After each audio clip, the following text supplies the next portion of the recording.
नमस्कार, नमो बुद्धाय। रक्षाबंधन एक बौद्ध पर्व है। इसके बारे में आज जानने के लिए आपको इस वीडियो को देखना होगा और इस वीडियो को ध्यान पूर्वक देखिएगा, समझिएगा। हथेली पर बंधने वाले इस रक्षा सूत्र का मतलब क्या है? यह कब से बना, क्यों बना और किस लिए प्रयोग किया जाता था? सावन पूर्णिमा, सावन पुनिया जो पूर्व में कहा जाता था, सूत्र की रक्षा या धागा की रक्षा।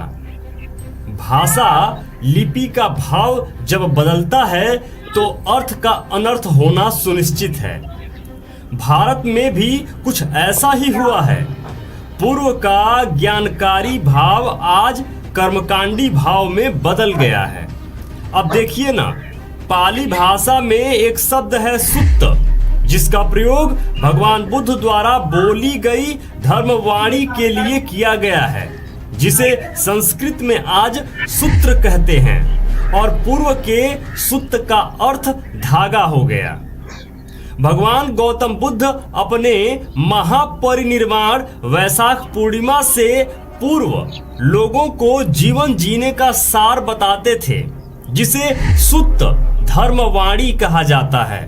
उन सूत्रों को सुरक्षित व संग्रहित करने हेतु पहली धर्म संगति भगवान के परिनिर्वाण के 3 महीने बाद जेठ आषाढ़ सावन राजगीर में सावन पूर्णिमा से शुरू हुआ था, जिसे रक्षा सूत्र संगति कहते हैं।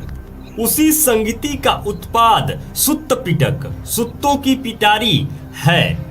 आज भी भारत के कई क्षेत्रों में जैसे गुजरात वगैरह में रक्षा सूत्र महोत्सव का सांकेतिक आयोजन पूरा सावन महीना चलता है। रक्षा सूत्र महोत्सव सांकेतिक तौर पे अभी भी गुजरात में मनाया जाता है। उस धर्म संगति के आयोजक सम्राट अजात शत्रु और अध्यक्ष महाकश्यप थे। स्थान था सप्तपर्णी गुफा था, जो बिहार में है, राजगीर में। भगवान द्वारा बोली गई सूत्रों को वास्तविक रूप से सुरक्षित रखने हेतु 500 अरहत भिक्षु शामिल हुए थे।